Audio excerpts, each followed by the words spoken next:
em que nos teve feito. O Senhor nos ajude. Ó Deus, nós te agradecemos por esta noite, nos reunir mais uma vez na tua casa. Nós estamos aqui, Senhor, em total fraqueza, conscientes da nossa dependência de ti. Ó Deus, os dias têm sido tão difíceis, a nossa vida, Senhor, tem se tornado cada vez mais conflituosa. E nós confessamos, Senhor, que a maior parte desses conflitos são provocados por nós. Por isso nos ajuda, Senhor. Tem misericórdia de nós. Abre o nosso coração para receber a tua mensagem, Senhor, e nos lava de dentro para fora. Não nos deixa, Senhor, entregues aos nossos próprios raciocínios. Ó Deus, destrói os nossos planos naquilo que os nossos planos não são como os teus. E ajuda-nos, ó Pai, mediante a tua graça maravilhosa, a nos adequarmos àquilo que o Senhor tem para nós. Pois tudo aquilo que o Senhor tem para nós, Senhor, é bom, é perfeito e agradável. Não nos deixa, Senhor. Não nos deixa. Não nos deixa, Senhor, largar a tua mão. Mas que cada vez mais a tua mão esteja nos segurando e nos impedindo, Senhor, de tropeçar. Como o Senhor nos ensinou, livra-nos do maligno, Senhor. Livra-nos, ó Pai, das astutas ciladas e nos ajuda a andar de tal forma que o teu nome seja engrandecido, que a nossa vida, Senhor, seja um testemunho de que o Senhor existe e é galardoador de todos aqueles que te buscam. Em nome de Jesus, amém e graças a Deus. Amém, irmãos? Amém. Deus é bom. Deus é bom. Graças a Deus. Graças a Deus. Graças. Graças a Deus. Amém. Amém. Amém. Um, dois. Graças a Deus. Graças a Deus. Amém. Amém. Amém. Um, dois. Um, dois. Amém. Graças a Deus. Ó Deus, nos ajuda, Senhor. Nos ajuda, Pai. Amém. Vamos abrir as nossas Bíblias em Filipenses capítulo 2, nós paramos ontem, no versículo 3. Tem aquele irmão? Eu estou achando que é alguma atualização com esse microfone. Graças a Deus, graças a Deus, graças a Deus. Amém, amém. Graças a Deus, graças a Deus. Amém. Então ontem nós paramos em Filipenses 3, Filipenses 2, 3.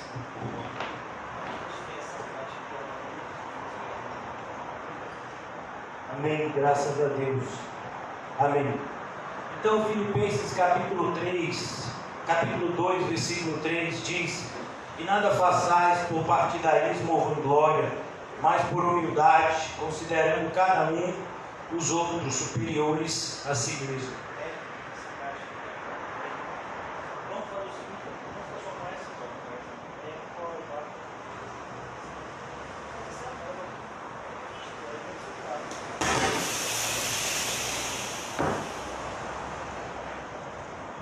Amém. Graças a Deus. Graças a Deus. Graças a Deus. Graças a Deus. Graças a Deus. Amém? Amém, irmãos? Vamos lá então. Vou ficar só nessa caixa aqui e vamos tentar, senão a gente vai sem microfone mesmo, porque é algum problema técnico que acontece só na hora do culto e só comigo. Se fosse o louvor aqui, não tinha problema nenhum. O problema é só comigo. Ele tem me acompanhado, o problema hoje o dia todo. Graças a Deus, graças. Graças a Deus, graças a Deus. Amém, amém, amém. Graças a Deus. Esse cabo aqui, esse microfone, esse quiz. Vamos lá. Amém, graças a Deus, graças a Deus, graças a Deus, graças a Deus, graças a Deus, graças a Deus, graças a Deus. Amém, graças a Deus, graças a Deus. Vamos lá, vamos tentar. Não está muito bom, mas a gente vai pedir ajuda a Deus e Ele vai nos ajudar no decorrer do estudo. Filipenses 2:3, que foi onde nós paramos ontem. Nós vimos que não devemos fazer aquilo que agrada a nós como prioridade. Infelizmente nós vivemos em um mundo onde a prioridade tem se tornado agradar a si mesmo. Eu acho que eu vou fazer esse microfone que está tirando a minha concentração, já está pronta hoje. Vou pedir aos irmãos que sentem aqui na frente. Amém? Amém. Glória a Deus. Porque o dia hoje foi muito difícil e só o milagre de Deus para eu estar aqui diante de vocês. E não ia ser diferente, né? O problema do microfone.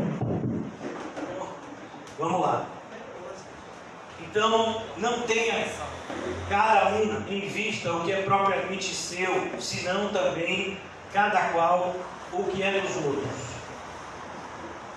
Por isso ele diz: não tenha cada um em vista o que é propriamente seu, senão cada qual o que é dos outros. Cada qual o que é dos outros. Cada qual o que é dos outros. É exatamente esse o ponto que diverge da nossa sociedade atual. Nós vivemos em uma sociedade onde as pessoas buscam os seus próprios interesses, onde cada vez mais nós nos preocupamos muito mais em estar certo do que fazer aquilo que é certo. Às vezes reconhecemos que somos errados em oculto, mas não fazemos isso em público, porque não queremos muitas vezes ser vistos como pessoas baixas, né? Como pessoas que não sabem fazer as coisas direito. E é exatamente isso que a gente tem vivido. Mas isso não é algo de hoje, isso é algo que tem nos acompanhado durante toda a nossa vida. Vou tentar fazer aqui uma coisa aqui, ver se dá certo. Augusto, meu filho.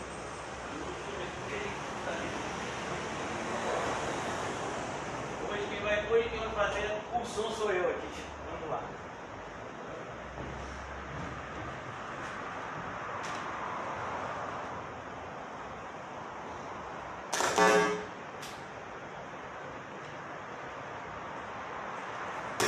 Amém, graças a Deus.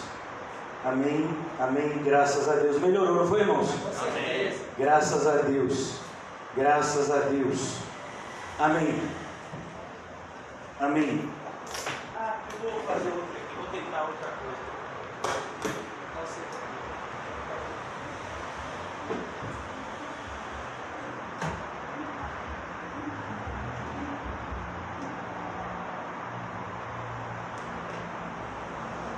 Amém, graças a Deus.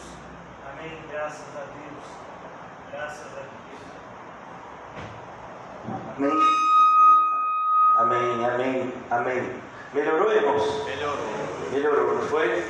Graças a Deus. Graças a Deus. Graças a Deus. Ó Deus, nos ajuda na nossa incapacidade de coordenar até uma caixa de som. Essa é a nossa fraqueza. Amém, irmãos? Então, como eu estava dizendo a vocês, melhorou bastante, não foi? Isso mesmo. Humildade. Não precisa de duas caixas, só de uma. O Senhor nos ensinou isso. Não precisava nem da mesa de som. Só uma caixa já era suficiente. Então, nós precisamos aprender, irmãos. Como ontem nós terminamos falando acerca da humildade, hoje nós vamos tomar a humildade como nosso ponto de partida, pois o título da nossa mensagem é justamente O nosso referencial é Cristo. A igreja perdeu o referencial, a igreja evangélica moderna perdeu o referencial quando ela parou de olhar para Cristo. Nós vemos uma igreja onde cada vez mais Cristo tem sido colocado de escanteio. Cristo, ele não é o Senhor, mas ele tem se tornado servo daqueles que se dizem seus servos. Então as pessoas usam o nome de Cristo para trazer vantagens pessoais para si, para atingirem os seus próprios objetivos. Esse é o retrato do nosso mundo. Esse é o retrato daquilo que nós temos visto e ouvido como igreja evangélica moderna. E nós não podemos fazer parte e nem podemos fazer vista grossa acerca disso. Eu gostaria de convidar os irmãos, antes de nós nos aprofundarmos no livro de Filipenses, eu gostaria de convidar vocês a abrirem comigo naquilo que o próprio Jesus disse de si mesmo. É um texto que até, se eu não me engano, o irmão José falou sobre ele na terça-feira. Jesus diz,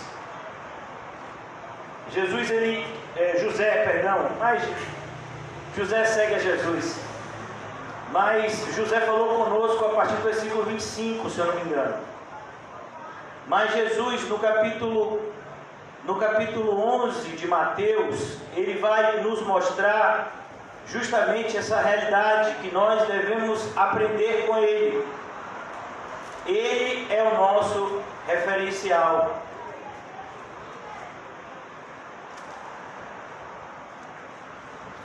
Mateus 11, 25. Ele diz: graças te dou, ó Pai, no céu e na terra, porque ocultastes essas coisas dos sábios e instruídos. Sim, ó Pai, porque assim foi do teu agrado. Tudo me foi entregue por meu Pai. Ninguém conhece o Filho senão o Pai. E Jesus, ele vai mostrando isso até ele chegar no versículo 29, que é o versículo que eu gostaria de lembrar a vocês, onde ele diz: aprendei de mim, porque sou manso e humilde de coração. Percebe, irmãos, que Jesus está aqui na qualidade de mestre, e ele está nos mostrando apenas duas qualidades que ele, Jesus, queria que nós aprendêssemos dele. Por que essas duas apenas? Porque essas duas nos ajudam a cumprir todas as demais. Se eu sou manso e se eu sou humilde de coração, automaticamente eu vou ser uma pessoa que ama a Deus e que ama o meu próximo. Eu vou ser uma pessoa, como Jesus me ensina no Sermão do Monte, que perdoa, porque eu sou manso e sou humilde de coração. Eu vou ser uma pessoa que a mão direita não vai ficar falando para a mão esquerda o que ela fez. Eu vou ser uma pessoa que vou dar outra face. Eu vou ser uma pessoa que vou ouvir e aplicar os ensinamentos de Jesus, justamente porque eu sou manso e humilde de coração. Então Jesus, ele nos coloca aqui nesse ponto. Se a nossa alma não tem achado descanso, é porque nós não estamos sendo nem humildes e nem mansos. Como eu disse no início, na oração inicial, que a maior parte dos nossos problemas atuais são frutos não de uma aprovação que Deus quer que a gente passe, mas de uma correção por alguma desobediência do passado, ou muitas vezes uma desobediência do presente, que nós ainda não nos arrependemos. E aqui o Senhor Jesus agora usando Paulo, ele vai aqui nos mostrar nessa carta que nós devemos tomar muito cuidado. Mesmo a igreja de Filipenses, que não vivia a realidade de Coríntios, mas a igreja de Filipenses, como qualquer igreja verdadeira, ela está sempre correndo o risco de perder o referencial do cristianismo, que é Cristo. Não é por acaso que nós fomos chamados de cristão. Não é por acaso que nós falamos acerca de uma doutrina que é o cristianismo. Cristo é o centro de tudo e de todos, e deve ser também o centro da nossa vida e o centro do nosso pensamento. Algum tempo atrás um homem escreveu um livro, o livro é muito bom, mas o título do livro é muito bom. Em meu lugar, o que faria Jesus?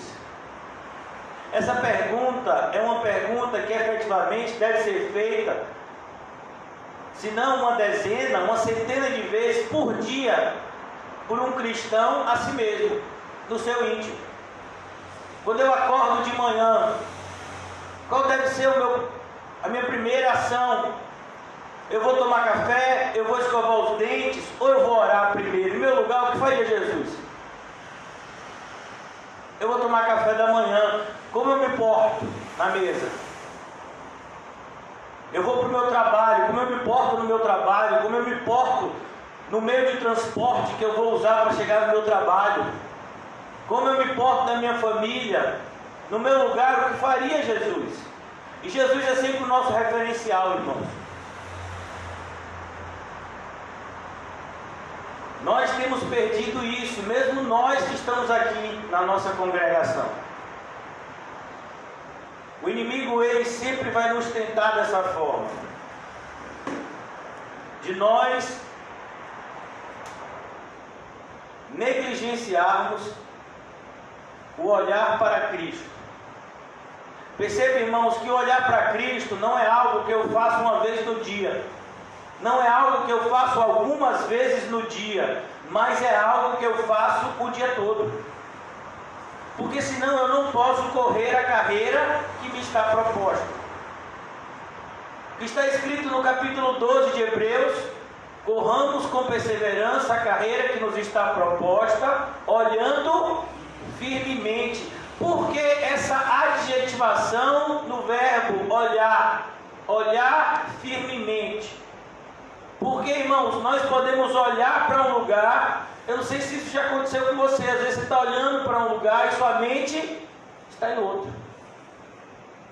Às vezes aqui mesmo na igreja, a gente pode estar aqui no culto e a nossa mente não está aqui. O nosso coração muito menos. Por isso que a Bíblia nos diz que a única forma de correr com perseverança, a única forma de correr sem desistir, daí a ideia é corramos com perseverança. A ideia de perseverança é justamente sem pensar em desistir. Glória a Deus. Tem que se olhar para Cristo. E é justamente essa visão de Paulo quando está redigindo essas palavras que nós estamos meditando aqui. Estava havendo um problema na igreja de Filipos, uma igreja, um problema de divisão. E nós vemos isso não somente na questão de Evódia e Sintique, mas nós vamos ver isso. Abra aqui, vocês estão com o livro de Filipenses aberto? Na carta de Filipenses, o apóstolo Paulo, no capítulo 3, ele diz para a gente, no versículo 17: irmãos, sede imitadores meus e observais os que andam segundo o modelo que tem em nós, pois muitos andam entre nós, entre nós, quem é nós aqui? A igreja, dos quais repetidas vezes eu vos dizia, agora vos digo até chorando, que são inimigos da cruz de Cristo. Olha que divisão. Pessoas que se diziam de Cristo, mas negavam a cruz. O que é o inimigo da cruz de Cristo? É uma pessoa que não quer sofrer. É uma pessoa que não aceita o sofrimento, que não aceita a sua realidade, que não aceita o que Cristo tem para ela, mas que procura mudar a sua realidade na sua própria força. Ou seja, é aquele que, como cristão ou como um cristão nominal, procura satisfazer as suas vontades da maneira que o mundo faz. E nós temos que tomar muito cuidado, porque mesmo na nossa pequena congregação, com apenas talvez 3 ou 4 dezenas de pessoas, nós temos aqui dentro pessoas que não querem sofrer. Não hoje talvez, nós temos aqui somente homens de Deus, eu quero pensar dessa forma, mas nós vamos ver pessoas que não querem sofrer de hipótese alguma. Elas estão sempre procurando uma fuga para o seu sofrimento, um jeito para que ela possa evitar aquela adversidade, um jeito de fugir daquilo que é o inevitável da fé cristã, que é a graça não somente de crer, mas de padecer por amor a Ele. Paulo não fala as coisas nessa carta, em uma carta, de maneira aleatória. Porque Paulo fala nessa carta que Deus nos deu graça de padecer. Em nenhuma outra carta Paulo fala isso. Paulo não fala em nenhuma outra carta. Mas por que nesta carta? Porque justamente era a igreja de Filipenses que estava sendo atacada por esses inimigos da cruz de Cristo. Eram pessoas que se diziam cristãos, mas que não queriam passar por aquilo que Cristo tinha para eles. Eles não queriam renunciar a absolutamente nada. Uma das coisas mais difíceis para alguém que se diz cristão, mas não foi regenerado, é justamente esse ponto. Um não regenerado, irmãos, ele não vai querer renunciar a nada. Ele vai continuar se apegando às coisas. Essa é a única igreja que neva no Nordeste, né? E neva só aqui, no púlpito. Glória a Deus. Então, eu quero perguntar a mim e a você hoje, será que a gente está assim também? Você olha para um lado, você olha para o outro, e você só vê pessoas buscando seus direitos, buscando, sabe, de alguma forma, a sua dignidade, buscando ser alguém reconhecido, buscando ter uma vida. Não, eu quero ter uma vida simples. Não importa, irmãos, se você quer ter uma vida simples, mas se você quer ter uma vida a parte de Cristo, isso já é maligno. Não, pastor, mas eu só quero um saláriozinho, eu só quero um quartinho. Não, eu quero ter uma família assim. Meu filho, não é isso. Não é por causa do pouco ou do muito. É o fato de você não estar buscando, em primeiro lugar, o reino de Deus e a sua justiça. Mas cedo ou mais tarde, isso lhe será cobrado. Pois esse é um mandamento que Jesus faz e não uma sugestão de felicidade. Você quer ser feliz? Busque em primeiro lugar o reino de Deus. Não, Jesus não está dizendo isso. Ele está dizendo que se de fato nós somos cristãos, nós vamos buscar em primeiro lugar o reino de Deus e a sua justiça. Não importa aquilo que eu tenho que deixar para trás para isso, para que isso aconteça. Percebe, irmãos, que os apóstolos, os 4 primeiros apóstolos, eles deixaram seus empregos, suas famílias, e foram seguir Jesus durante 3 anos e meio. Mateus largou seu emprego e foi seguir Jesus no meio do deserto, dormindo ao relento. E nós estamos dispostos a fazer o que, irmãos? A gente muitas vezes, a gente que está pensando, e orando pelo evangelismo em Vista Alegre, e aí a gente fica, sempre quando a gente pensa em evangelismo, necessariamente a gente lembra de um livro da Bíblia, que é o livro de Jonas. Mas eu me pergunto, sabe, muitos hoje na igreja, quando falam de Jonas, eu me incluo nesses, a gente tende a julgar Jonas, mas eu quero dizer para você, meu filho, que você e eu, a gente nem para Jope ia. A gente ficava lá e fingia que Deus não falou nada. A gente nem na boca do peixe entrava.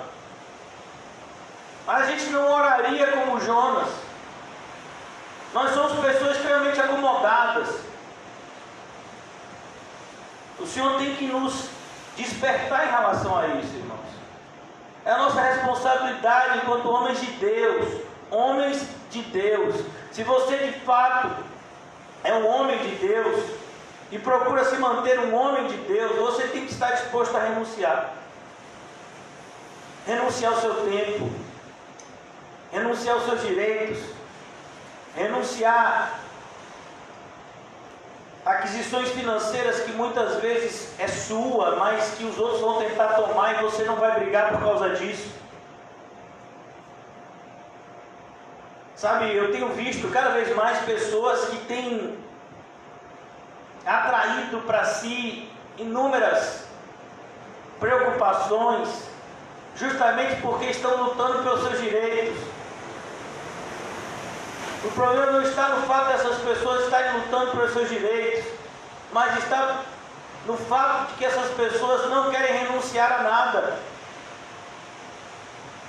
Não querem renunciar ao seu tempo, não querem renunciar a nenhum tipo de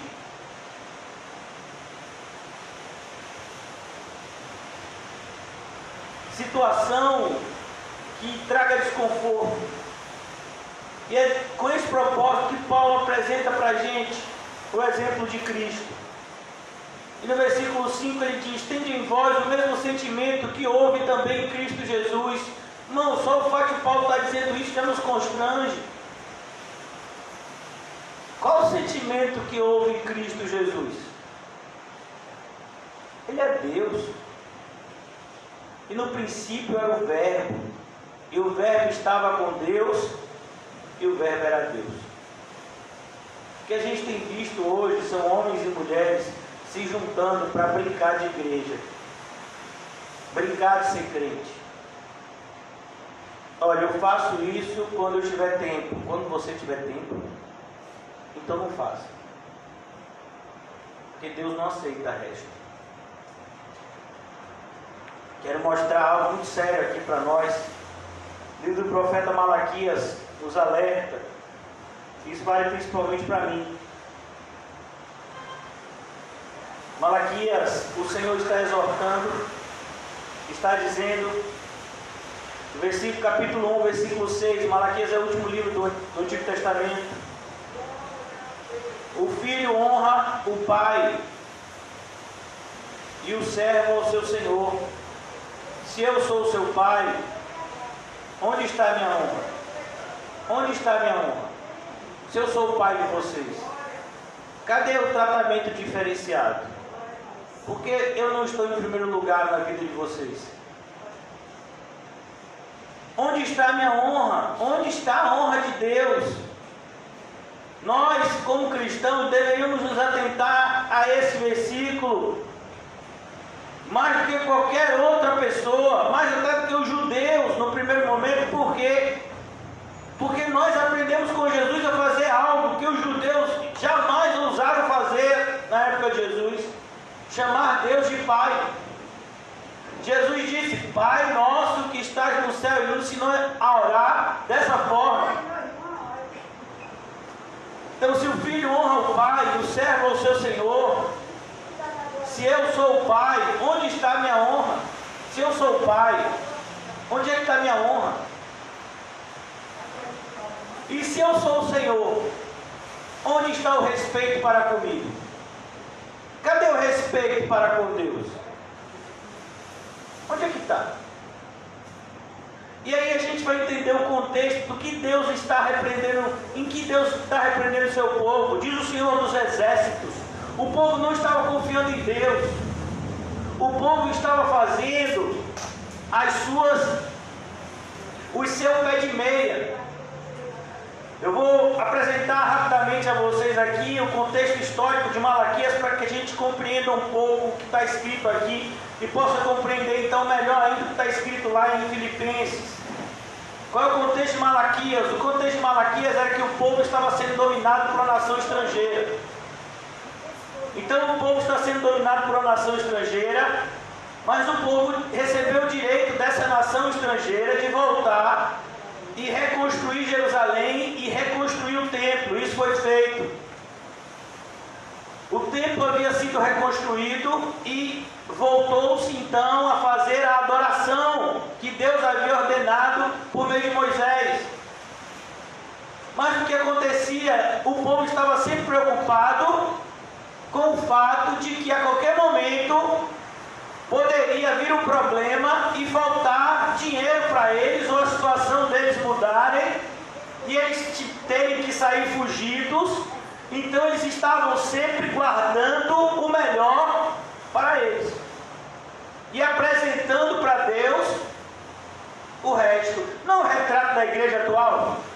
O que a gente faz hoje? Não, mas sabe como é, né? Minha vida é difícil, eu tenho isso, eu tenho aquilo. A gente é cheio de justificativa, irmãos. Cheio de justificativa. Diz o Senhor dos Exércitos, por isso ele fala o Senhor dos Exércitos, ele está querendo mostrar a esse povo que não confiava nele, que Ele é o Deus soberano, que aquelas situações adversas que o povo havia passado, quem havia mandado era Ele, para a correção do povo, e o povo ainda não havia se corrigido. Que coisa assustadora! Quando é que a gente vai de fato acreditar que o Senhor é Deus, irmão? A vós outros, ó sacerdotes, é a responsabilidade maior do sacerdote, no meu caso aqui, representa a liderança da igreja, mas nós acreditamos naquilo que está escrito na carta de Pedro, no sacerdócio universal dos cristãos. Todos nós, como cristãos, somos sacerdotes do Deus Altíssimo. Lógico que Deus separa uns para pastores e mestres, mas todos nós estamos aqui com o propósito de servir a Deus. Não somente eu, pelo menos não devia ser somente eu aqui essa noite. Diz o Senhor dos Exércitos a vocês, ó sacerdotes, que desprezais o meu nome. Por isso, irmãos, se eu não exortar vocês, eu vou estar desprezando o nome de Deus. Se eu não exortar a mim mesmo, eu vou estar desprezando o nome de Deus. Vocês dizem, em que desprezamos o teu nome? Ofereceis sobre o meu altar pão imundo. E o que é um pão imundo? Vocês podem me dizer? Pão imundo. Para Deus, você apresentava o pão fresco, aquele que saía do forno e ele era colocado, 12 pães, os pães da propiciação, aqueles pães que depois Davi até comeu na época dele. E depois de determinado tempo, esse pão, ele era dado aos sacerdotes. A ideia é que estavam dando para Deus um pão imundo, um pão sujo, um pão que não estava limpo. E Deus está dizendo, vocês oferecem sobre o meu altar um pão imundo e ainda perguntais em que te havíamos profanado. Aqui nós vamos voltar, irmãos, para o primeiro culto. Quem estava no primeiro culto? 2 irmãos, Caim e Abel. Um ofereceu o seu melhor e o outro ofereceu o resto. Nisto que pensais, a mesa do Senhor é desprezível. A mesa do Senhor é o que está sendo oferecido para vocês aqui essa noite, irmãos. Toda vez que a palavra de Deus é pregada para o cristão, é um banquete. É o melhor de todos os banquetes. É o pão vivo que desce do céu que está sendo oferecido. Muito melhor do que o maná, que alimentava e dava fome, mas esse pão vivo nos fortalece para a vida eterna. Mas a maioria das pessoas desprezam. Só palavra. Nisto que pensais, a mesa do Senhor é desprezível. Quando trazeis um animal cego para sacrificar, não é isso mal? Vocês não estão trazendo o seu melhor, é um animal cego. É um animal cego, mas não podia ser um animal cego. O animal tinha que ser perfeito. E quem é que fazia a vistoria? O sacerdote. Mas os sacerdotes daquela época, eles estavam sendo coniventes com o povo, com o erro do povo, porque os sacerdotes pensavam como o povo. Olha que coisa. E eles diziam, ó, o povo está trazendo isso aqui. Se a gente disser que não presta, o povo não vai trazer nada e a gente vai passar fome. Do mesmo jeito que o povo só pensava em dinheiro, os sacerdotes também só pensavam nisso. Não é a realidade de hoje, irmão. Cada conversa que você tem com as pessoas, irmãos, é impressionante como você só ouve queixas que tem como pano de fundo algum aspecto financeiro. Quando trazeis o animal cego para sacrificar, não é isso mal? Quando trazeis o coxo ou o enfermo, não é isso mal? Ora, apresenta ao governador. Eu gostaria de perguntar a vocês, se vocês iriam para a audiência para com o governador, da mesma maneira como vocês vêm para a igreja. Vocês se arrumariam dessa forma? Não estou falando de trajes, estou falando da comunhão, da preocupação em agradar, em chegar no horário certo, em respeitar as normas. A maioria das pessoas trata uma igreja bíblica como se fosse qualquer coisa. Porque se você tivesse numa igreja não bíblica, talvez alguns de nós aqui nem entrássemos. Eles têm seguranças armados na porta. Ora, apresenta ao teu governador, não terá ele agrado de ti, e te será favorável, diz o Senhor dos Exércitos. Agora, pois, suplicai o favor de Deus, que nos conceda a sua graça, mas com tais ofertas das vossas mãos, aceitará ele a vossa pessoa, diz o Senhor dos Exércitos. Tomara houvesse entre vós quem feche as portas, para que não acendesses debalde o fogo do meu altar. Eu não tenho prazer em vós, diz o Senhor dos Exércitos, e nem aceitarei da vossa mão a oferta. É justamente isso que Paulo estava tentando impedir de acontecer na igreja de de Filipos. A igreja de Filipos era uma igreja que foi elogiada pelo apóstolo Paulo, mas que, como qualquer igreja, estava sendo atacada e estava vulnerável a esses ataques. E um dos principais dardos inflamados do maligno, que tem sempre surtido um efeito danoso na igreja, é justamente você pensar e eu pensar que nós somos o que importa aqui. Não, você não é importante, nem eu. É Jesus. É Jesus que importa aqui. Você não é importante. Eu não sou importante. Jesus é importante. Jesus é mais do que importante. E sendo Ele quem é, Ele nos deixou esse exemplo. Aquele que tinha direito de cobrar tudo de todos, nos deixou esse exemplo. Então agora, voltando aqui para Filipenses capítulo 2, versículo 5, é justamente isso: tende em vós o mesmo sentimento que houve em Cristo Jesus. Pois ele, subsistindo na forma de Deus, não julgou como usurpação ser igual a Deus.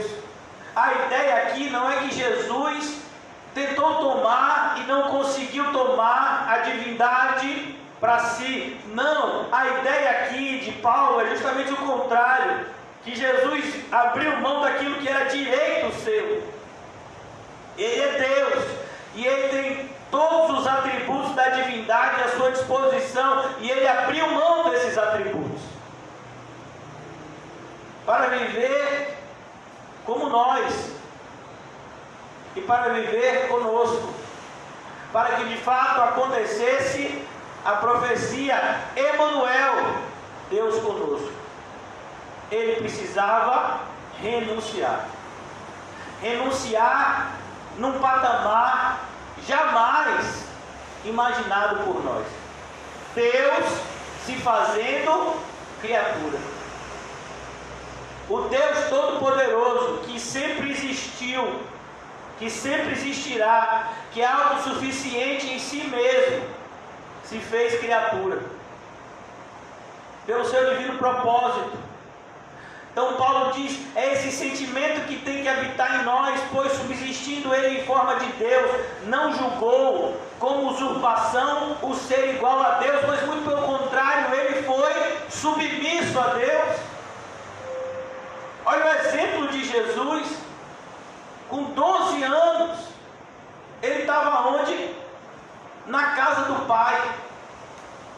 E hoje em dia a gente fica às vezes com receio de ensinar determinadas verdades fundamentais para as crianças, achando que elas não têm maturidade. Claro que elas têm. A gente é que não está tendo responsabilidade para ensiná-las. Eu gostaria de abrir nessa passagem aqui, porque eu quero mostrar para vocês um pouco da vida de Jesus hoje, a vida que nós devemos imitar. Quando Paulo diz, é para ter em vocês o mesmo sentimento, olhe para Cristo, veja como Ele viveu e siga o seu exemplo de perto. Então veja para Cristo ainda criança. Quem é que traz para nós esse dado? Lucas, vamos lá rapidamente.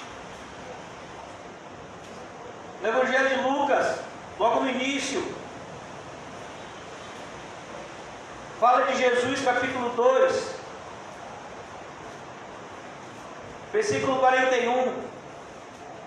Ora, anualmente iam seus pais a Jerusalém para a festa da Páscoa. Quando ele atingiu os 12 anos, subiram a Jerusalém, segundo o costume da festa, Terminados os dias da festa, ao regressarem, permaneceu o menino Jesus em Jerusalém, sem que os seus pais o soubessem. Precisando, porém, estar ele entre os companheiros de viagem. Foram o caminho de um dia, e então passaram a procurá-lo entre os parentes e os conhecidos. E não tendo encontrado, voltaram a Jerusalém à sua procura. 3 dias depois o acharam no templo, assentado no meio dos doutores, ouvindo-os e interrogando-os. 12 anos. 12 anos. Você sabe o que é isso, irmãos? 12 anos. Logo que os seus pais viram, ficaram maravilhados. E a sua mãe lhe disse: filho, por que fizeste assim conosco? Meu pai e eu aflitos estamos à tua procura. E ele respondeu: por que me procuráveis? A ideia não é porque vocês estavam me procurando, é porque vocês não vieram para cá logo. E a gente sabe que Jesus jamais desonraria os seus pais, porque em tudo ele foi tentado e em nada pecou. Ele estava dizendo: pai, mãe, por que vocês não vieram primeiro no templo? Eles ficaram dias procurando Jesus em Jerusalém toda, pensando onde estaria uma criança. Brincando aonde? Fazendo o quê? Se escondendo aonde? Não, ele estava no templo. E ainda perguntou aos pais: você não sabia que eu estava aqui? Para onde é que mais eu iria? Se eu não estava lá em Nazaré com vocês, eu tinha que estar na casa do meu pai. Será que esse é o nosso pensamento, irmão? 12 anos. Ele não ficou com medo. Ele não se desesperou. Ele não saiu chamando a mamãe. 12 anos. Filho, teu pai e eu aflitos estamos à tua procura. E ele lhe respondeu: por que me procuráveis? Não sabias e me cumpria estar na casa do meu pai? Não compreenderam, porém, as palavras que lhes dissera. E desceu com eles a Nazaré, e era-lhe submisso. Percebeu a preocupação de Lucas em demonstrar que Jesus, com 12 anos, ele agiu como uma criança de 12 anos deveria agir. Esse é o modelo para as crianças de hoje. Mas é esse o modelo que as crianças de hoje seguem? Não. O que uma criança de 12 anos quer? Pai, eu não quero congregar nessa comunidade cristã vida eterna, porque não tem retiro de jovens. Nas minhas férias eu não vou poder ir para uma chácara e brincar com os meus amiguinhos. Não. Você quer brincar, meu filho? Vá para o mundo. Aqui é coisa séria, inclusive para as crianças.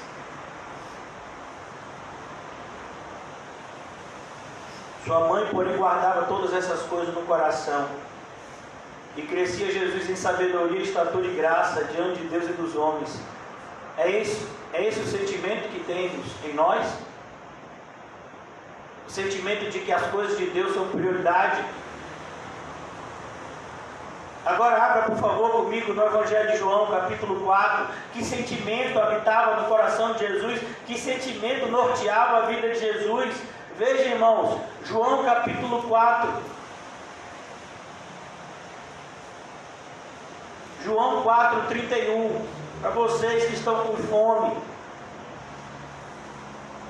Aqui fala justamente nesse inteirinho, nesse espaço de tempo. Os discípulos lhe rogavam dizendo: mestre, come Jesus, come alguma coisa, Jesus, come. Mas ele lhes disse: uma comida eu tenho para comer que vós não conheceis. Entendeu? Esse sentimento, irmãos, sentimento de que eu vou viver não para satisfazer a mim, mas para satisfazer a Deus. Quantas pessoas vêm para a igreja para se sentir bem? Eu me sinto bem em casa, então eu vou para a igreja. Irmãos, que bom que você se sente bem na igreja, mas se você vem para cá por causa disso, você está errado. Quer dizer que se você se sentir melhor em outro lugar, você vai para esse outro lugar? Eu me sentia muito bem na igreja, até que eu descobri o shopping center. Eu me sinto muito melhor lá. Agora todo dia de noite eu estou indo para lá. É isso? Não, eu descobri a casa de uma amiga que me entende. Aí todo dia eu vou lá para a gente tricotar, para a gente falar da vida um dos outros. Estou me sentindo muito melhor lá. Ah não, agora eu aprendi que eu amo cozinhar, me inscrevi no curso de culinária e aí passo a maior parte do meu tempo fazendo isso. Que não é para você buscar a sua satisfação, mas é para você buscar agradar a Deus. Deus não precisa nos agradar, é a gente que precisa agradar Ele. Mas essa doutrina tão preciosa tem sido esquecida e negligenciada. Parece que Jesus morreu na cruz por nada, simplesmente para nos salvar e não para nos santificar. Parece que a doutrina tão importante da santificação perdeu totalmente os seus defensores. Ninguém fala mais disso. Por isso Jesus diziam então os discípulos uns aos outros: ter-lhe-ia porventura alguém trazido o que comer? Disse-lhe Jesus: a minha comida consiste em fazer a vontade daquele que me enviou e realizar a sua obra. Comida aqui fala de desejo. O meu desejo é fazer a vontade do Pai, realizar a sua obra. Esse é o meu grande desejo. Eu fico muito triste, irmãos, muito triste, porque algumas pessoas se sentem bem quando estão louvando, algumas pessoas se sentem bem quando estão fazendo alguma coisa, mas elas só se sentem bem nesses momentos. Não está errado isso. Você tem que ter vontade de realizar a vontade daquele que enviou a Cristo. Não importa quem esteja fazendo o quê.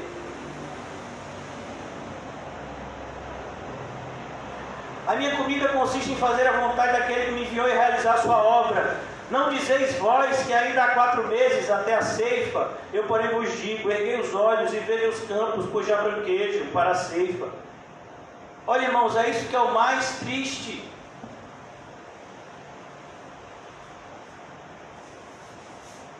Cada dia a gente vê dados e mais dados a respeito de pessoas que morrem de Covid.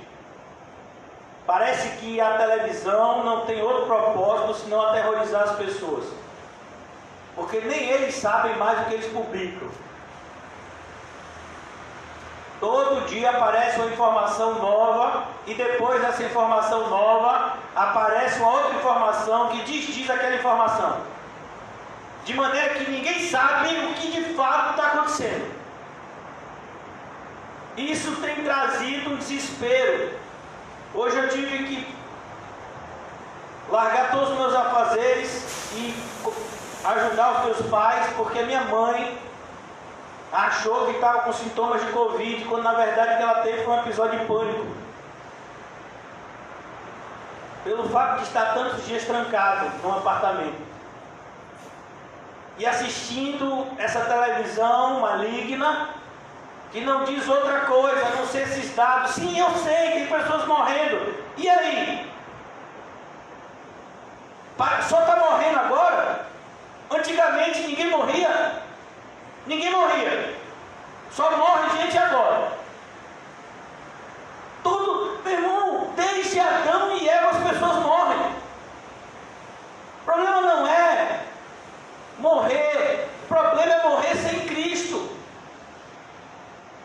E o problema é viver sem Cristo.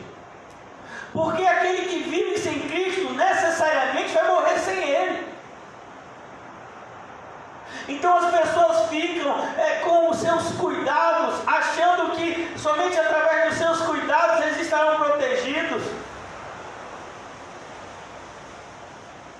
E as pessoas ficam com medo de tudo e de todos. Aqui o Senhor Jesus está dizendo: o importante são as vidas que ainda não foram chamadas. E a gente fica aqui dando atenção à voz do diabo. O que o diabo diz? Preocupe com a sua vida. Vá ganhar o seu sustento. Vá fazer a sua comida. Jesus disse: não quero essa comida, eu quero fazer a vontade do Pai. Mas Jesus, a gente tem mais o que fazer. Não, a gente tem que evangelizar. Porque dentro dessa realidade de pessoas que estão indo para o inferno. Algumas não irão para o inferno, porque serão regenerados por meio da pregação do verdadeiro Evangelho, e compete a nós fazê-lo. E a gente, irmãos, vive como se não tivéssemos esse papel, que falamos ontem sobre isso, e hoje estamos falando de novo, a importância da gente evangelizar. A ceifa está aí, a lavoura está aí, mas em vez da gente se preocupar em trabalhar para Deus, recolhendo esses frutos que já estão prontos, a gente fica muito mais preocupado com a gente e os nossos problemas.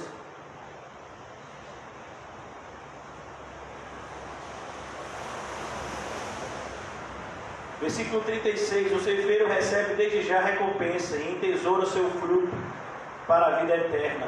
Irmãos, a sua recompensa e a minha na vida eterna. Era isso que a gente devia pensar.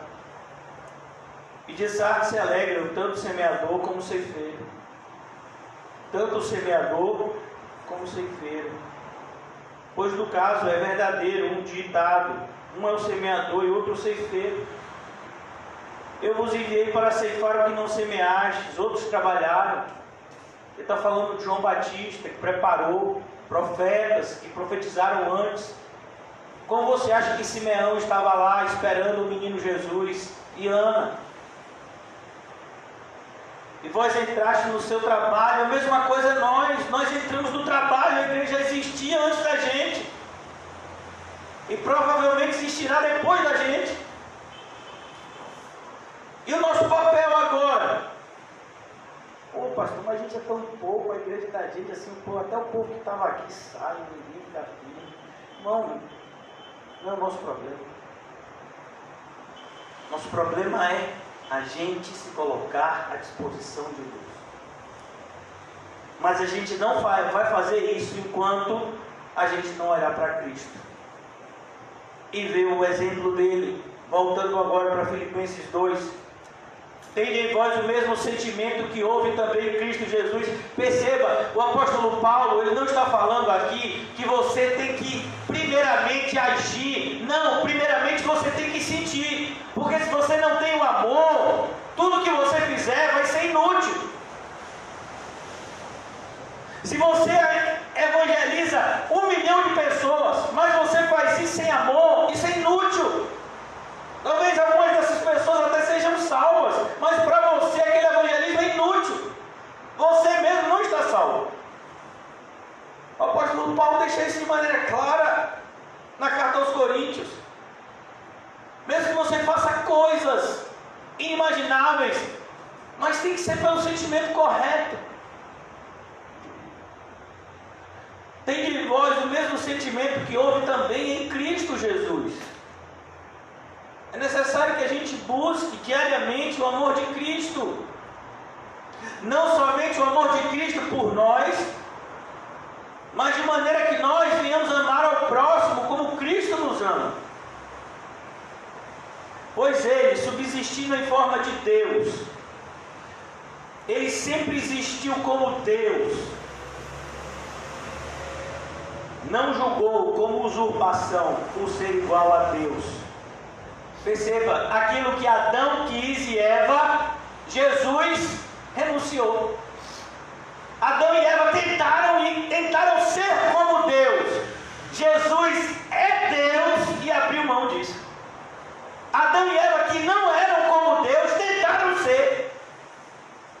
Lúcifer, que não era como Deus, tentou ser. E a raça humana, que não é como Deus, tenta ser da uma de Deus todos os dias. Todos os dias. A gente tenta dar uma. Tenta ser Deus. E ele dá o exemplo: não tente ser Deus. Tente andar como Jesus. Em humildade, em simplicidade. E principalmente em uma submissão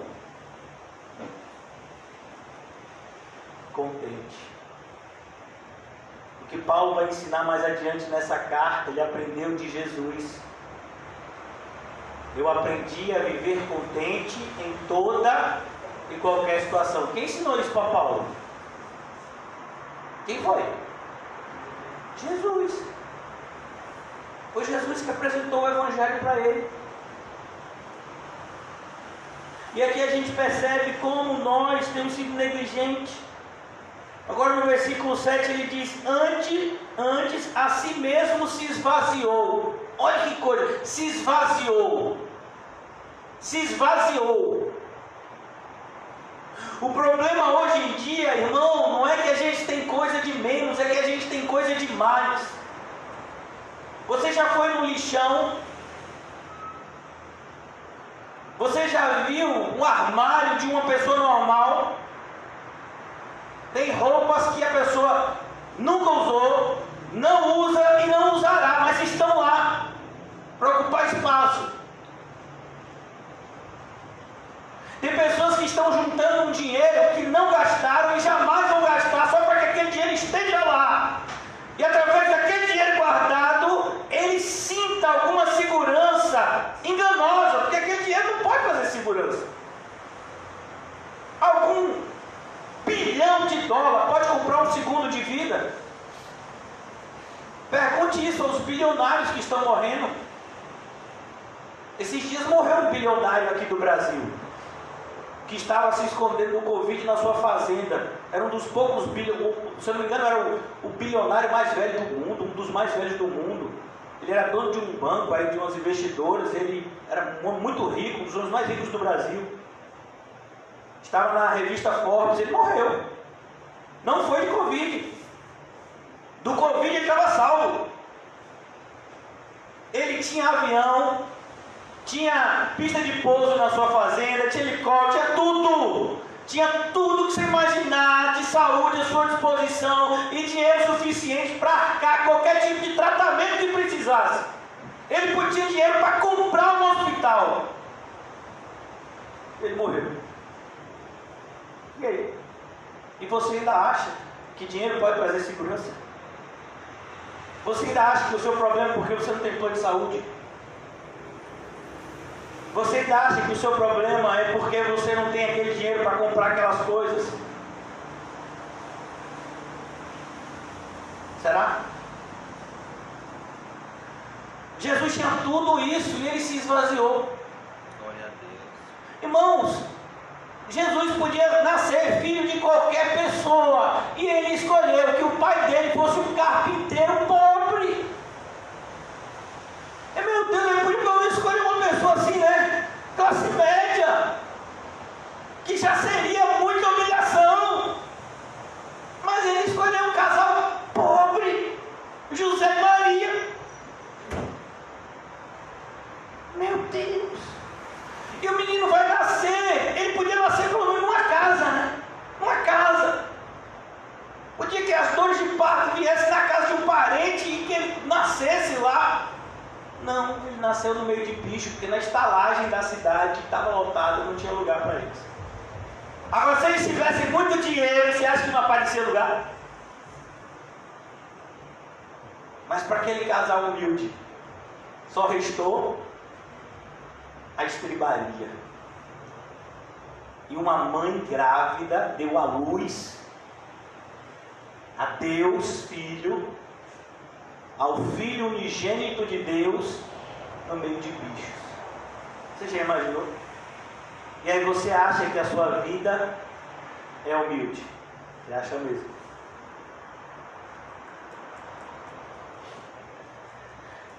Então ele diz: antes a si mesmo se esvaziou. Qual é o seu problema? E o meu é que a gente está muito cheio. A gente está muito cheio de direito, cheio de si. Estou falando inclusive de mim. Ah, por quê? Porque tal pessoa pensa que pode falar comigo desse jeito? Meu filho, você não é crente? Ele vai falar com você desse jeito e você vai ouvir do jeito de crente, amém? A maioria das pessoas não. Ah não, ele vai falar desse jeito, eu vou falar daquele também. Aprender que eu sou crente. Mas crente também luta pelos seus direitos. Que crente luta pelos seus direitos? Se o exemplo de Jesus é, não, mas Paulo, ele apareceu lá em Filipos e ele disse que os magistrados viessem até ele, porque ele era cidadão romano, ele fez uso dos seus direitos, foi mesmo. E por que ele não fez uso dos seus direitos antes de tomar um monte de açoite nas costas e ser aprisionado? Ele abriu mão. Ele só chamou os magistrados, irmãos, para que a glória fosse de Deus. Para dizer para aquela cidade, essa cidade aqui, olha, você viu o que eu fiz?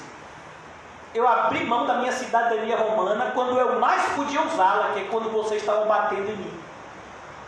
Agora eu não preciso mais dela. Eu já apanhei, vocês já iam me soltar mesmo.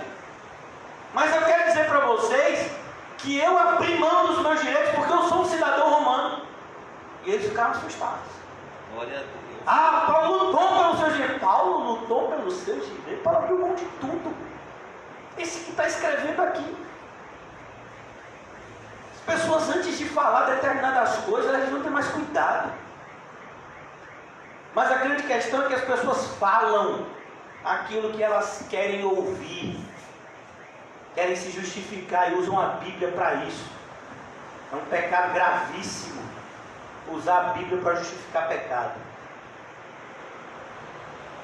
Antes a si mesmo se esvaziou, assumindo a forma de servo. Ele assumiu a forma de servo. O que você faz para Cristo? Me diga. O que você faz para Cristo? Aliás, não me diga, diga você mesmo. O que você faz? Assumindo a forma de servo, tornando-se em semelhança de homens. Meu Deus do céu, como pode o Criador se transformar numa criatura e ter todas as necessidades de uma criatura? Como a gente leu João 4, um pouco antes de João, do texto que eu li com vocês, Jesus estava com sede. Mas como é que pode aquele que criou a água com a sua palavra ter sede? Ele estava cansado, ele dormiu no barco. Ele teve fome, depois de passar 40 dias jejuando. Meu Deus, as necessidades básicas de um ser humano, Jesus sentiu todas elas.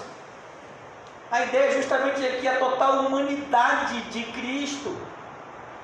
Muitos dizem, não, Cristo não sofreu nada do que você sofreu porque Ele é Deus. Está errado, Ele é 100% Deus, mas Ele é 100% homem. Ele sabe tudo que você e eu passamos. E Ele passou por coisas ainda piores, que nós com certeza não sabemos. Mas Ele sabe. Porque a nossa vida é muito mais simples do que a de Cristo. A vida de Cristo é complexa, a nossa é simples. Nós é que trazemos complexidade quando criamos problemas. Nós somos imãs de problemas. Poderíamos viver de forma muito mais simples se fôssemos mansos e humildes. Antes a si mesmo se esvaziou, assumindo a forma de servo, tornando-se em semelhança de homens. Eu quero te dizer, você se acha melhor do que alguém? Você se acha melhor do que alguém? Aí você diga, não, eu não sou melhor do que ninguém, pastor. Aí uma simples conversa com algumas pessoas, a pessoa diz, rapaz, aquele pessoal de Brasília é tudo mau caráter. Então você se acha melhor do que eles. Precisa você ter dinheiro para se achar melhor do que alguém. Quando você emite um julgamento a respeito, da postura de outras pessoas, é porque você acha que na situação deles você faria diferente. Você acha mesmo? Você acha que se você fosse um político com tantas, possibilidades à sua disposição, você seria uma pessoa honesta? Você não está sendo honesto com Deus com pouco que você tem hoje? Imagine se você tivesse muito. Não, se eu estivesse lá, eu dava um jeito de mandar você em um monte para o inferno. É verdade. Então a ideia de humildade aqui não fala de uma pessoa que é pobre, de uma pessoa que não tem o básico. Não, fala de uma pessoa que vê que os homens de fato são maus e que ele está nesse pacote, tornando-se a semelhança de homens, que não é o caso de Jesus, que não tem nenhuma maldade, não tinha nenhuma maldade nele. Mas a sociedade que ele foi inserido era mal. Seu pai, a sua mãe, os seus irmãos, todos eles tinham um pecado habitando neles. Você vai ver, por exemplo, na vida de José e de Maria, a incredulidade ao estarem diante de Jesus com 12 anos. Eles já não sabiam, o anjo não tinha aparecido para eles se esqueceram. José se esqueceu do sonho que teve, o anjo mandou ir para o Egito, depois mandou voltar, ele se esqueceu. Se esqueceu quando aqueles 3 sábios do Oriente vieram e trouxeram as oferendas, dizendo que aquele dali era os reis dos reis. Eles se esqueceram dessas coisas? Não, eles decidiram não mais acreditar nelas, como deveriam. Muitas vezes a gente é assim. Você pergunta para a pessoa, você acredita em Cristo? É lógico. E por que você age como se ele não tivesse poder para mudar sua vida se ele quisesse? De maneira que se você tem alguma enfermidade, você pode até pedir a Deus para te curar, mas glorifique a Deus com sua enfermidade, irmão. Pare de se queixar dela. Se você de fato acredita que Deus está no controle de tudo, por que esse desespero com essa questão do Covid? Por quê? Você vê que muitos ímpios simplesmente estão agindo como se nem existisse Covid, bebendo, fazendo farra, algazarra, enquanto que um monte de gente que diz que crê em Deus está tudo com medo.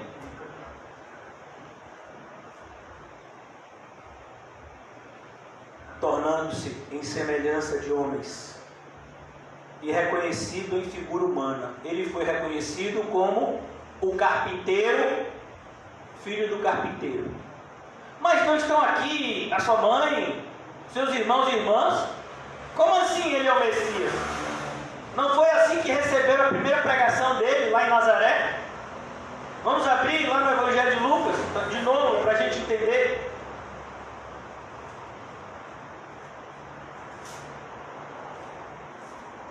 Glória a Deus. Jesus prega em Nazaré e é rejeitado pelos seus. Amém? Você já foi rejeitado por alguém? Bem-vindo ao clube. Amém. Né? Eu faço parte desse clube. Mas graças a Deus, Ele não me rejeita. Glória a Deus. E isso deve ser motivo da nossa alegria. Deus é bom. Indo para Nazaré, onde fora criado, entrou num sábado na sinagoga, versículo 16 do capítulo 4 de Lucas.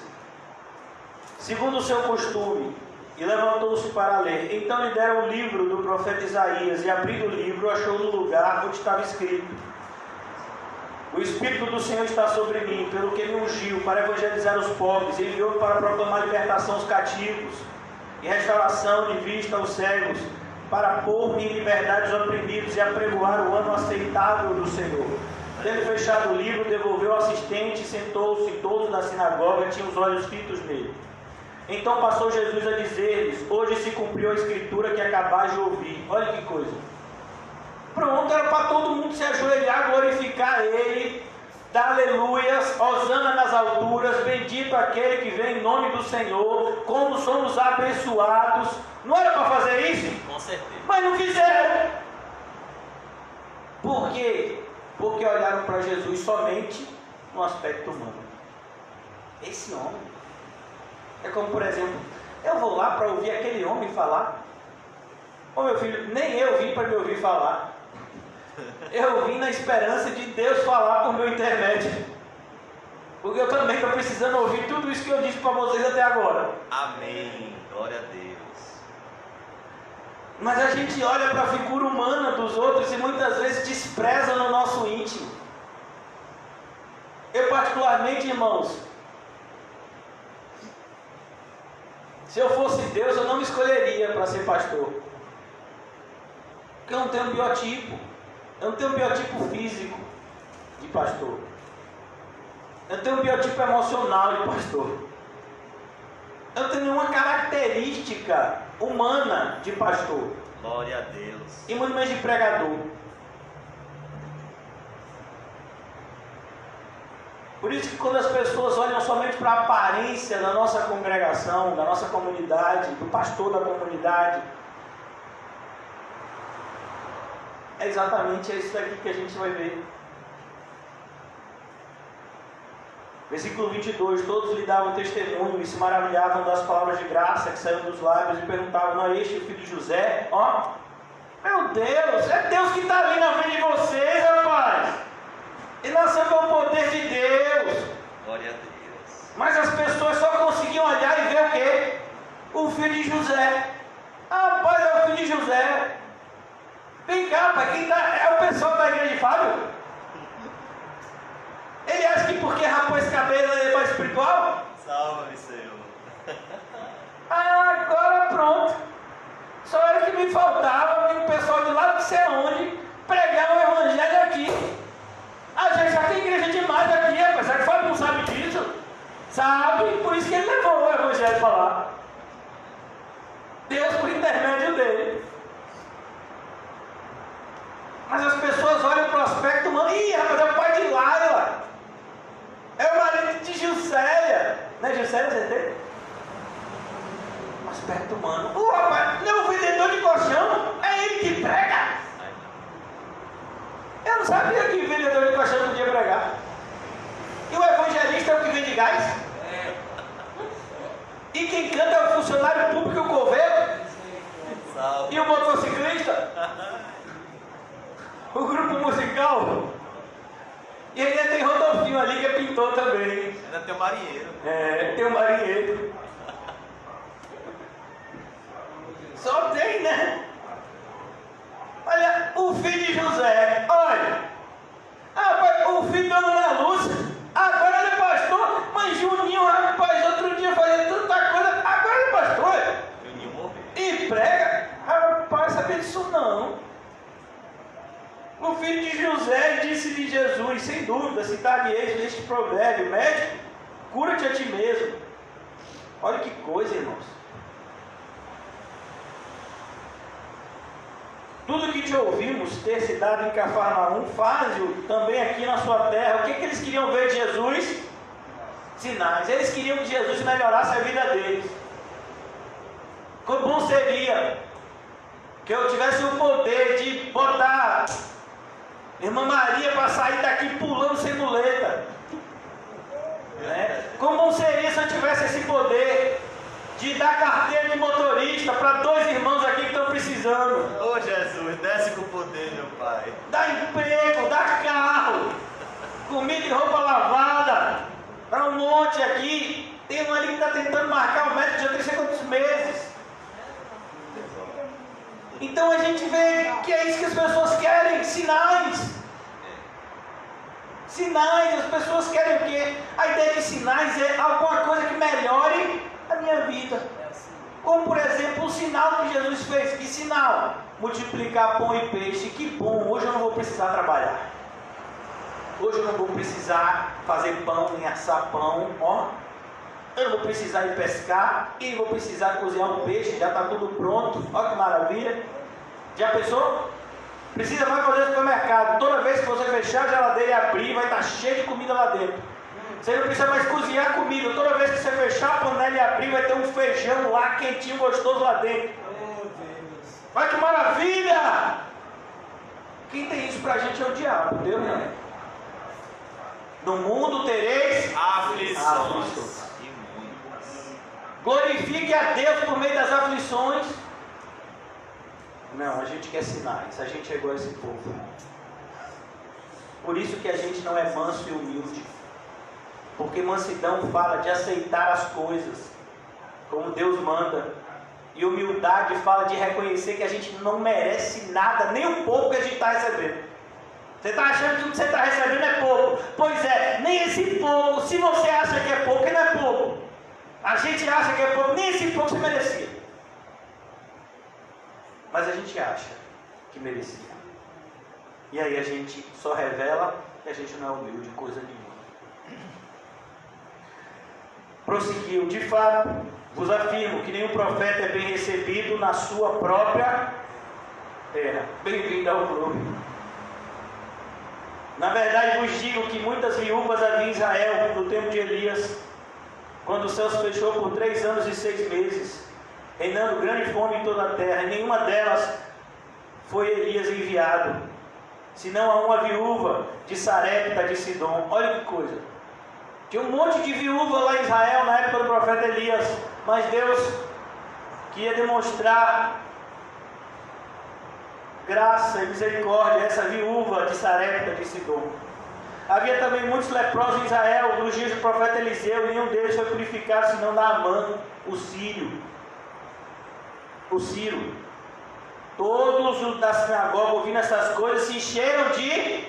Agora veja a criatura com ira do Criador. Vê se pode. Jesus não podia destruir todo mundo daquela sinagoga. Não podia não. Matar todo mundo instantaneamente. Fazer como a figueira, manda todo mundo se secar. Levantando-se, expulsaram-no da cidade. Expulsaram Jesus da cidade. Você entendeu o que é isso? Eles expulsaram Jesus da cidade. Você já foi expulso de algum lugar? E o levaram até acima do monte, com o propósito de lançarem para baixo, e queriam matar Jesus. E você está dizendo que sua vida está difícil. Tá bom. Voltando agora para Filipenses, já caminhando para a nossa conclusão. Versículo 7, antes a si mesmo se esvaziou. Olha que coisa. Se esvaziou. Ele permitiu que as pessoas o maltratassem e até premeditassem a sua morte. Reconhecido em figura humana, você acha que se as pessoas desconfiassem que ele era Deus, tentariam matá-lo? Dito que o ser humano é medroso. A si mesmo se humilhou, ele se humilhou, ele tomou essa atitude. Sabe, uma das coisas que a gente mais erra, inclusive eu também, é quando a gente conjuga esse verbo de humilhar como se fosse alguma coisa que outra pessoa fizesse com a gente. Não. Só eu posso me humilhar. A pessoa pode falar coisas que me ofendem. E aí a gente chama isso de humilhação. Então uma pessoa chega para você e diz: ah, você não é nada, você é isso, você é aquilo. Ela está te ofendendo, ela não está te humilhando. É você que deve se humilhar. É você que deve se diminuir. A ideia de se humilhar é se diminuir. É você mesmo tomar a atitude de se rebaixar. Então ele diz: a si mesmo se humilhou. Ele tomou essa atitude. Ele se humilhou. Ninguém humilhou ele. Pedro, guarda a espada, Pedro. Eu sei o que os homens vão fazer comigo. Eles vão me prender, eles vão me bater e eles vão me crucificar. Eu já sei disso, Pedro. E eu estou ciente disso e não vou fazer nada para impedi-los, porque é a vontade de Deus. Tornando-se obediente até a morte. Ele tornou-se obediente, você e eu também. É por isso que a Bíblia vai dizer lá em Hebreus, muitos cristãos que ainda não tinham o nosso caso, nós ainda não passamos por um processo de perseguição severa. E aí lá, mas muitas vezes já nos queixamos da vida. E aí ele diz: na nossa luta contra o pecado, não temos resistido até o sangue. Oxe, você, eu, o que a gente está fazendo para Deus? Me diga aí. A gente tem nem respeito com a casa de Deus. A gente não respeita nem o pastor da igreja. E eu não estou me queixando não, irmãos. Eu só fico com misericórdia porque a pessoa que trata mal o pastor da igreja, imagine. É como uma pessoa que trata mal os seus pais. Imagine. Se os seus pais ela trata mal, é como uma esposa que maltrata o seu marido. Então aqui a gente vai perceber, irmão, Jesus não fez isso, ele se humilhou e se tornou obediente. Exemplo daqui, o exemplo que Cristo dá é como ovelha muda, ela sabia que estava indo para o matadouro, mas não falou nada. Pilatos disse que podia soltá-lo, Herodes também, mas ele ficou calado. Os fariseus acusando a ele e ele não redarguiu, ele não procurou debater com os fariseus. Mas a gente não, meu filho, se uma pessoa disser A, a gente diz B, C, D. Não é não? Varão, eu sou crente, mas respeito meus direitos. Você tira pelos adventistas que entraram na justiça, porque eles guardam o sábado, e aí para não fazer prova no sábado, e ganharam, né? Se fosse crente de verdade, perdia, mas como eles não são crentes, aí eles ganharam uma ação. Aí o adventista, ele não é obrigado a fazer a prova no sábado, tem que ter um outro meio para ele fazer a prova em outro dia. Que vergonha! Consegue renunciar um dia e diz que é para Deus, viu? Você acredita mesmo? É nada. Então ele está dizendo, ele se humilhou, ele foi obediente até a morte, e uma morte normal, não, uma morte de cruz, que é uma morte de sofrimento. Por exemplo, a morte de João Batista foi uma morte rápida. Ele foi decapitado, a decapitação era vista como um prêmio. Pastor, não quer esse prêmio não. Porque quando um prisioneiro era condenado à morte, existia alguns tipos de morte que eram mais dolorosos, como no caso da crucificação. Por isso que você vai ver, por exemplo, que Pilatos ficou admirado que Jesus, com 6 horas de crucificação, já estava morto. Quando José de Arimateia foi até Pilatos, pediu o corpo de Jesus, Pilatos chamou o guarda, chamar o centurião responsável e disse: vem cá, ele já morreu? Porque a crucificação era justamente um tipo de morte onde a pessoa agonizava muito antes de morrer. Para que os ladrões da cruz morressem mais rápido, eles tiveram que quebrar as pernas. Porque muitas vezes as pessoas ficavam dias na cruz antes de morrer. E ele diz aqui, ele morreu, morte de cruz. Deus! Que a gente não quer passar por nada. Nada. Eu vejo, por exemplo, irmãos, eu tive o Covid há mais ou menos 3 meses, né? Foi em junho, né? Vocês sabem mais do que eu. Foi o único período que eu faltei à igreja. Porque eu estava internado. E aí, logo depois, assim que acabou o processo que eu fiz o teste, no outro dia já era eu fazendo um teste para ver se estava sem o Covid e José fazendo um teste e deu Covid. Tipo, um intervalo de um dia e pouco, né? Essa diferença. Tem mais ou menos uns 3 meses isso, né? A gente não quer passar por nada. E até hoje tem gente que fica com medo de encostar em mim e rapaz, tá barreado. Não sei se esse Covid dele foi embora não. Ele fica com esse negócio desse pulmão. Eu só que ele tem esse pulmão. Tu tem esse pulmão que não melhora. Fica alguma coisa barriou aí. Eu que não vou encostar nesse homem. Que nem entrega são pagado, viu? Meu filho, meus pais não deixam entrar na casa deles, imagina. E os bichinhos ficam com medo. Barreou. Nino barreou. Estava barreado o bichinho. Quando chegar essa vacina, meu filho, eu sou persona não grata em vários lugares. E olha que até a lógica humana diz que a pessoa que já teve, principalmente, isso aí não foi comprovado não, que a pessoa que fez que mostra no sangue que você tem um anticorpos, né? Que foi no meu caso, você nem pega e você nem transmite, né? Isso significa que Dona Maria está assistindo muito a Globo. Ai, ai, Por ai. isso que ela está dizendo que pega de novo. Acabou de se entregar, Dona Maria. Oh, meu Deus. Se entregou todinha. Vamos orar por ela no final do culto para a libertação da mente.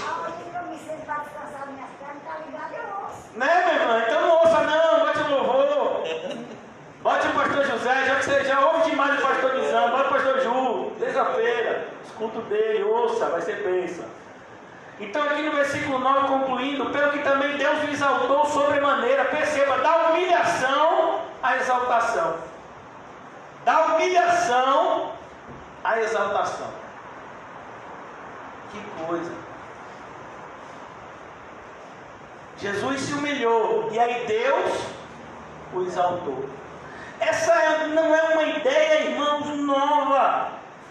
Perceba que isso está presente na Bíblia toda. Essa ideia de que aqueles que a si mesmo se humilham, Deus o exalta, porque Deus dá graça ao humilde. Quando Deus nos concede graça, essa é a nossa maior exaltação. É você que não é nada ser agraciado por Deus. Não tem exaltação maior que essa. Qual é a exaltação que todo crente deseja? Ser conhecido de Cristo. Quando você chegar na porta do céu, Cristo dizer, pode deixar entrar, eu conheço. Pode deixar entrar, eu conheço. Porque vai ter gente que Cristo vai dizer, eu não conheço. Como você não me conhece? Eu sou o jogador de futebol mais famoso do mundo, não te conheço. Eu sou o empresário mais rico da minha terra, não te conheço. Eu desenvolvi a vacina do Covid, não te conheço. Eu salvei milhares de vidas, não conheço você. Aí entra um camarada que ninguém ouviu falar, Zé Ninguém, eu. Vem o Zé Ninguém. Ô gente, por que esse Zé Ninguém entrou? Ele não quer ver nada. Só pregava um negócio de ainda 40 dias e ninguém será subvertida. Então a ideia é justamente essa. Abra comigo rapidamente, irmãos, no livro de Tiago. Perceba que essa não era uma preocupação só de Paulo, mas era uma preocupação dos pastores. E Tiago era um pastor, escreveu essa carta e estava mostrando para os irmãos que tomassem muito cuidado para que a soberba não os alcançasse.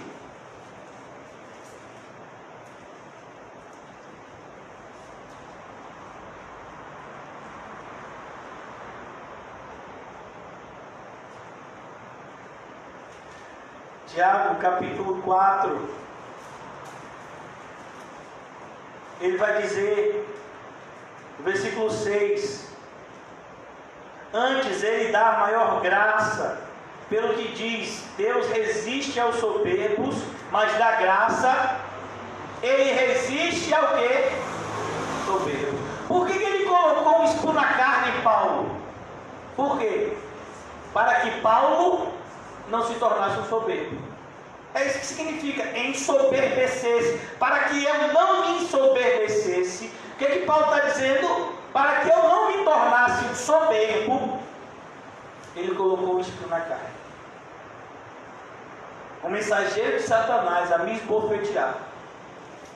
Porque se era alguma coisa que podia ensoberbecer Paulo, era o quê? Justamente a sua autoridade espiritual, dada pelo próprio Deus para que ele fizesse a obra que Deus constituiu a fazer. Para que ele não se ensoberbecesse, Deus colocou o espinho na carne. Porque Deus resiste aos soberbos, mas da graça, a gente acredita nisso? Por que a gente tem tanta inveja dos soberbos no nosso íntimo?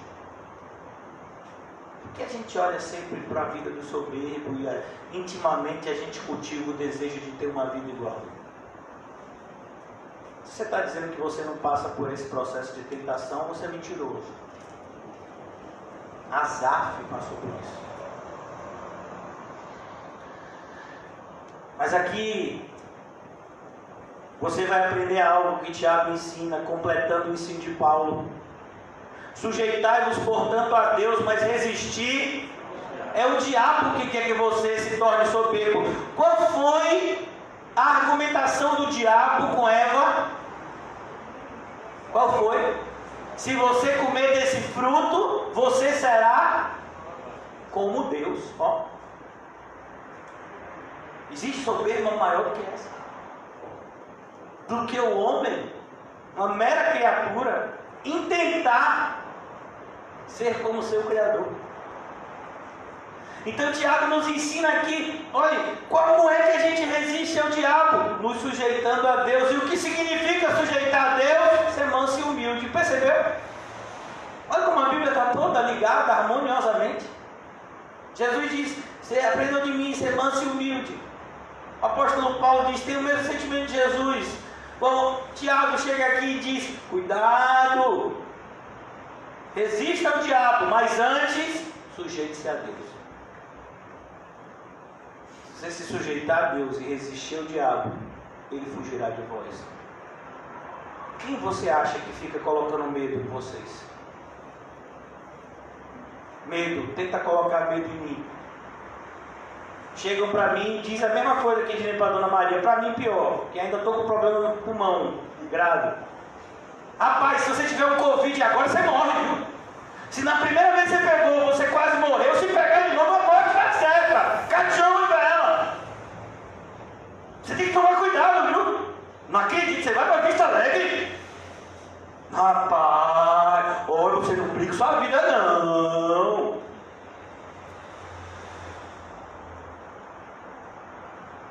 Não é assim que a gente ouve.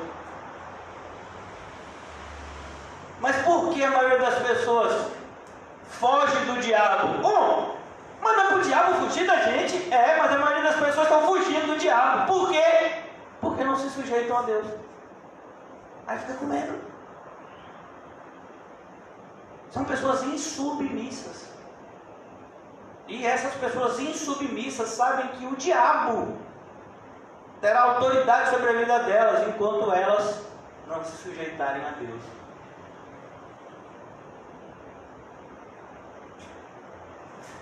Chegai-vos a Deus, e Ele se chegará a vós outros. Purificai as mãos, pecadores.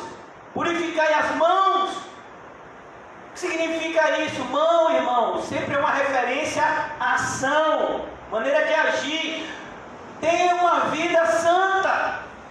Como você fala tantas coisas de Deus, se você tem uma vida tão diabólica? E para ter uma vida diabólica, você não precisa ser satanista. Você só precisa ser o quê? Capitalista. Só pensa em dinheiro. Só pensa em saúde. Qual é o tripé da atualidade? Dinheiro, saúde e diversão. Não é isso mesmo? É o que todo mundo procura. Se tiver dinheiro, saúde e diversão, pronto, está todo mundo feliz. As igrejas falsas já entenderam o recado.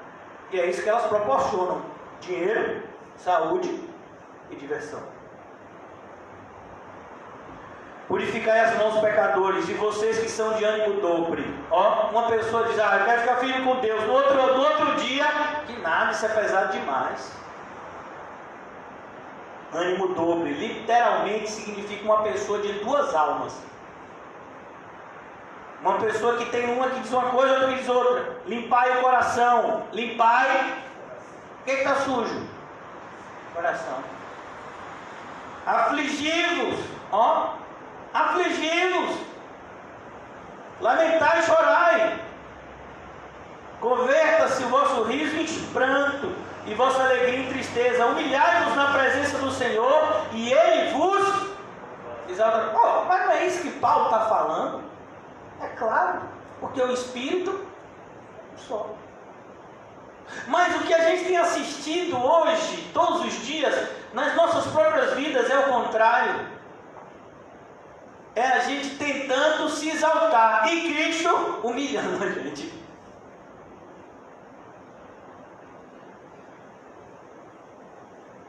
Converta-se o vosso riso em pranto.